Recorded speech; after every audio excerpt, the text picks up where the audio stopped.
जय हिंद दोस्तों, मैं आप लोग सॉल्व करता हूँ। आज हम कुछ महत्वपूर्ण क्रांति और उसके उपनाम के बारे में समझेंगे और मैं उम्मीद करता हूँ कि ये चीज़ें आपको लगभग सारी किताब मिल जाती हैं, ऐसी बात नहीं है। लेकिन इसमें बहुत सारी क्रांतियाँ जो है हर एक किताब में नहीं मिलती है, तो मैं सारे किताबों से कलेक्ट करके लिखा हूँ। हो सकता है कि कुछ इसमें एक्स्ट्रा आपको मिल जाए। वैसे तो किताब में मिल ही जाती है, लेकिन मैं 3-4 किताबों से ढूंढ ढूंढ के लिखा हूँ, इकट्ठा करके लाया हूँ। हम लोग कुछ क्रांतियों के बारे में देखेंगे और उनके उपनाम के बारे में देखेंगे। और चलिए हम शुरुआत करते हैं। देखिए, जो पहली क्रांति है, क्रांति जो पहली क्रांति है हरित क्रांति। हरित क्रांति का संबंध जो है वो खाद्यान्न उत्पादन से। खाद्यान्न का मतलब जितने भी खाने वाली चीजें उत्पादित की जाती हैं उनकी वृद्धि के लिए हम लोग कौन सी क्रांति लाए? हरित क्रांति। आपको पता होगा कि हरित क्रांति के जनक भारत में किसको जाता है? हरित क्रांति के जनक भारत में जाता है एम एस स्वामीनाथन। किसे कहता है? एम एस स्वामीनाथन जी को कहा जाता है।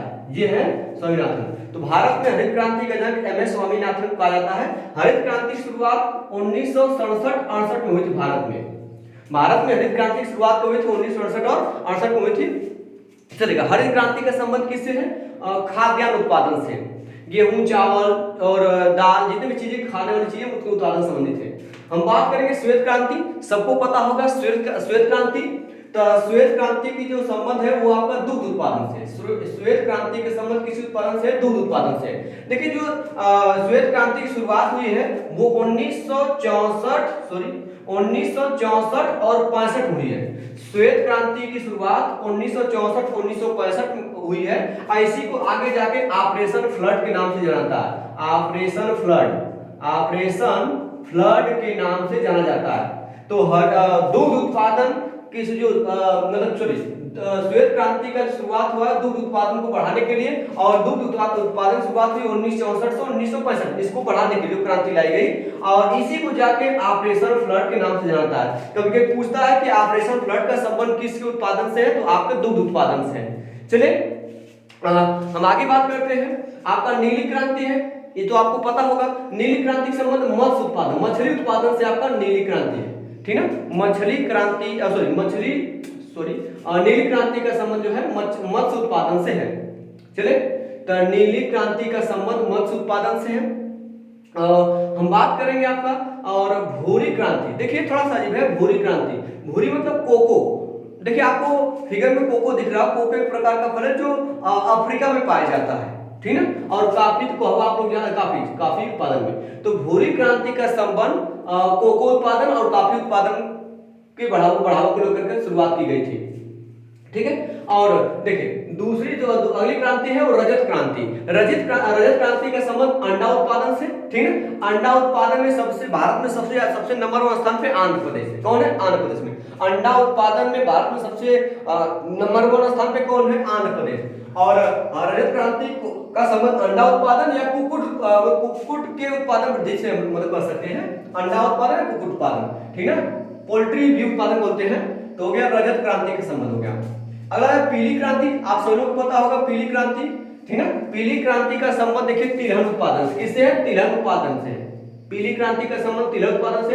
और तिलहन देखिए, सरसों, जैसे सरसों का खेत देखे आप लोग, पीला पीला दिखाया था, उससे आप रिलेट कर सकते हैं कि पीली क्रांति का संबंध तिलहन उत्पादन। क्योंकि सरसों जो यूपी में बेसिकली जो है वो जो खाना बनता है वो वैसे सरसों का तेल बनता है। लेकिन अन्य से कुछ इलाकों में आपका इसे मीठे तेल के, मूंगफली का मीठा तेल होता है, उसमें खाना बनता है। लेकिन ज्यादातर हम लोग यूपी में जो है मतलब सरसों के तेल में मतलब खाना बनाया जाता है। तो इसलिए हम सरसों को रिलेट करते हैं तिलहन उत्पादन से। तो पीली क्रांति का संबंध किससे? तिलहन उत्पादन से है। चलिए हम आते हैं गुलाबी क्रांति। देखिए, काफी खतरनाक गुलाबी क्रांति का संबंध झींगा उत्पादन से है। और झींगा उत्पादन में विश्व में भारत पहले स्थान पे है। झींगा उत्पादन में भारत क्या है? विश्व में पूरे नंबर 1 स्थान पे है, ठीक है। और झींगा उत्पादन का संबंध भी गुलाबी क्रांति से है। और प्याज को मतलब उत्पादन में वृद्धि के लिए भी गुलाबी क्रांति लाई गई थी। और औषध उत्पादन, ये सब। तो ये देखिए, गुलाबी क्रांति के संबंध झींगा उत्पादन, प्याज उत्पादन और औषध उत्पादन से है गुलाबी क्रांति का संबंध। आगे आते हैं बादामी क्रांति का संबंध। बादामी क्रांति का संबंध देखिए आपका मसाला उत्पादन से है, ठीक है। मसाला उत्पादन से है, ठीक है। मसालों का राज्य किसे कहा जाता है? आपका केरल को। मसालों का राज्य किसे? केरल को। अच्छा, मसाला उत्पादन सबसे आगे कौन है? गुजरात है। मसालों से आगे कौन है? गुजरात है। तो याद रखिएगा, अलग है मसालों का राज्य कहा जाता है केरल को, लेकिन मसाला उत्पादन में आगे कौन? गुजरात आगे है। ठीक है, याद रखिएगा। तो बादामी क्रांति का संबंध किससे है? मसाला उत्पादन से है। ठीक है, अब आगे सुनहरी, इसी को स्वर्ण क्रांति बोलते हैं लोग। सुनहरी क्रांति कहिए चाहे स्वर्ण क्रांति कहिए, सुनहरी क्रांति कहिए चाहे क्या कहिए स्वर्ण क्रांति कहिए, इसका संबंध फल उत्पादन से क्या है? फल उत्पादन से है या शहद के उत्पादन से है। मतलब शहद का उत्पादन क्या था, तो जो मधुमक्खियों को पालन किया उससे संबंधित है। इसके बाद बागवानी के में वृद्धि को लेकर के है। तो यार सुनहरी क्रांति के संबंध फल उत्पादन, शहद उत्पादन या बागवानी में वृद्धि के लिए किया गया, शुरुआत की गई थी। आगे आते हैं गोल क्रांति। अब देखिए सब लोग पता, गोल क्रांति का संबंध देखिए, गोल क्रांति आलू उत्पादन से। भारत में जो पूरे विश्व में अगर देखा जाए तो चीन आलू उत्पादन नंबर 1 स्थान पे है, लेकिन भारत दूसरे स्थान पे है आलू उत्पादन में। लेकिन भारत में सबसे ज्यादा कहां, किस राज्य में उत्पादन होता है? तो यूपी में। क्या था? तो यूपी। तो मतलब भारत में सबसे ज्यादा आलू उत्पादन कौन करता है? यूपी। लेकिन पूरे विश्व में सबसे ज्यादा आलू उत्पादन कौन करता है? आपका चीन। लेकिन दूसरे नंबर पे आपका कौन है? भारत है। तो गोल क्रांति का संबंध गोल से आलू भी रिलेट कर सकते हैं, गोल आलू होता है जिससे रिलेट कर सकते हैं आप लोग। तो गोल क्रांति के संबंध आलू से है। आते हैं रजत रेशम क्रांति। रजत रेशम क्रांति देखिए काफी महत्वपूर्ण है। रजत रेशम क्रांति का संबंध कपास उत्पादन से। रजत रेशम क्रांति का संबंध कपास उत्पादन से है। और सुनहरा रेशा, रजत रेशा क्रांति कपास उत्पादन, और सुनहरा रेशा क्रांति के संबंध के जूट उत्पादन से। फिर देखें, रजत रेशा क्रांति का संबंध कपास उत्पादन से है और सुनहरा रेशा क्रांति का संबंध जूट उत्पादन से है। चले आगे देखते हैं। सेफ्रॉन क्रांति काफी महत्वपूर्ण है, ये इंपॉर्टेंट है। सेफ्रॉन क्रांति का संबंध केसर उत्पादन से। कहां से? केसर उत्पादन से। केसर उत्पादन से सेफ्रॉन क्रांति के संबंध केसर उत्पादन। फिर बोलिए सेफ्रॉन क्रांति के संबंध केसर उत्पादन से लेकर के ग्रे कहिए, स्लेटी कहिए या धूसर क्रांति। देखिए ये चीज 3 नाम है, ग्रे या स्लेटी क्रांति या धूसर क्रांति। क्या है? धूसर क्रांति। उर्वरक उत्पादन को उर्वरक उत्पादन क्या बोलते हैं? ग्रे क्रांति या स्लेटी क्रांति या धूसर क्रांति के नाम से भी जाना जाता है। उर्वरक उत्पादन को किसे कहते हैं? धूसर क्रांति के नाम से भी जाना जाता है। चलिए हरित सोना क्रांति, ये देखिए गजब का है। हरित सोना क्रांति बांस उत्पादन से संबंधित है। हरित सोना क्रांति के संबंध किससे? बांस उत्पादन से है, सॉरी। और मूक क्रांति, मूक क्रांति मतलब मोटे अनाज, मोटे अनाज ज्वार बाजरा ये सब को मोटे अनाज होते हैं। तो मूक क्रांति के संबंध किससे? मोटे अनाज के उत्पादन से है। मूक क्रांति मोटे अनाज, मूक क्रांति के संबंध किससे? मोटे अनाज से है। चलेगा। इधर परामनी क्रांति, देखिए अलग प्रकार का नाम है, अलग किस्म का परामनी क्रांति। तो परामनी क्रांति के संबंध भिंडी उत्पादन से है। तो परामनी क्रांति के संबंध किस उत्पादन से? भिंडी उत्पादन से। परामनी क्रांति भिंडी। इसके बाद इंद्रधनुष क्रांति, कौन क्रांति? इंद्रधनुष क्रांति। तो ये जितने भी मतलब क्रांति है इनको बढ़ावा देकर जो क्रांति लाई गई उन्हें बोलते हैं इंद्रधनुष क्रांति। 7 रंग होता है, मतलब पूरे चीज को बढ़ावा देने के लिए जो भी क्रांति लाए उनको बढ़ावा देकर जो भी चीज किए जाएंगे वो किसके अंतर्गत? इंद्रधनुष क्रांति। देखिए सभी क्षेत्रों के उत्पादन में वृद्धि करने से, सभी क्षेत्रों में जितने भी क्षेत्र आपको मैं अभी तक बताया हूं या बताने वाला हूं सबको लेकर के आते हैं इंद्रधनुष। सभी क्षेत्रों को उत्पादन वृद्धि करने से आते हैं अमृत क्रांति। देखिए अमृत क्रांति फेमस है, नदी जोड़ो परियोजना को बढ़ावा देना है। नदी जोड़ो परियोजना अमृत क्रांति के संबंध नदी जोड़ो परियोजना है। अमृत क्रांति के संबंध नदी जोड़ो परियोजना। ठीक है, चलते हैं लाल क्रांति।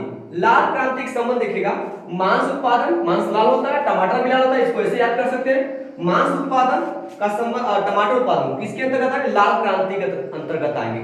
लाल क्रांति के अंतर्गत कौन कौन आते हैं? मांस उत्पादन और टमाटर उत्पादन। चलेगा। काली क्रांति, काली क्रांति के संबंध पेट्रोलियम उत्पादन से या खनिज तेल के उत्पादन से, ठीक है, खनिज तेल के उत्पादन से है। काली क्रांति का संबंध या पेट्रोलियम का संबंध, काली क्रांति का संबंध किसे? पेट्रोलियम उत्पादन से और खनिज तेल उत्पादन से है। चलिए ये आ गया। चलेगा, फिर रिवाइज कर लेते हैं। हरित क्रांति खाद्य उत्पादन, श्वेत क्रांति दूध उत्पादन, नीली क्रांति मत्स्य उत्पादन, भूरी क्रांति कोको या कॉफी उत्पादन, रजत क्रांति अंडा या कुक्कुट उत्पादन, पीली क्रांति तिलहन उत्पादन, गुलाबी क्रांति झींगा उत्पादन या प्याज या औषधि, और बादामी क्रांति मसाला उत्पादन, सुनहरी क्रांति फल उत्पादन, शहद उत्पादन, बागवानी के वृद्धि के लिए, गोल क्रांति आलू उत्पादन, रजत रेशा क्रांति कपास उत्पादन, सुनहरा रेशा क्रांति जूट उत्पादन, सैफरान केसर उत्पादन, ग्रे या स्लेटी क्रांति या धूसर क्रांति उर्वरक को वृद्धि के लिए, हरित सोना क्रांति बांस उत्पादन, मूंग क्रांति मोटे अनाज के उत्पादन में वृद्धि के लिए, परामनी क्रांति परामनी भिंडी, ठीक है, इंद्रधनुष क्रांति सभी क्षेत्रों के उत्पादन में वृद्धि करने से है, अमृत क्रांति नदी जोड़ो परियोजना, लाल क्रांति मांस और टमाटर, काली क्रांति पेट्रोलियम उत्पादन या खनिज तेल उत्पादन में, ठीक है। और आज ये कुछ महत्वपूर्ण क्रांतियां आपके सामने रही हूं। अब इसके बाद अगले क्लास में हम लोग कुछ नए चीज के साथ आपके सामने आएंगे। आज के लिए इतना ही।